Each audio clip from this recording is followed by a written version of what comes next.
আয়েশা, বিয়ের আগে তোরে কিন্তু আমি 3বার স্বপ্নে দেখছিলাম। সুবহানাল্লাহ কইবেন না? বড্ড খুশি হয়ে গেলেন আয়েশা।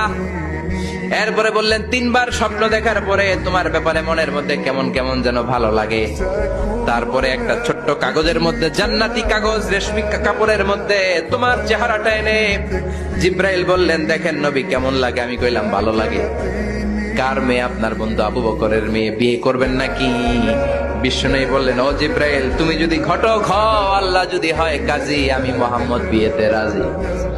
সুবহানাল্লাহ পড়েন।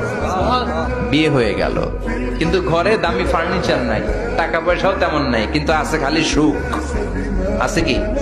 যেটা টাকা দিয়ে কিনা যায়। টাকা দিয়ে বাড়ি কিনা যায়, গাড়ি কিনা যায়, সুখ কিনা যায় নাকি?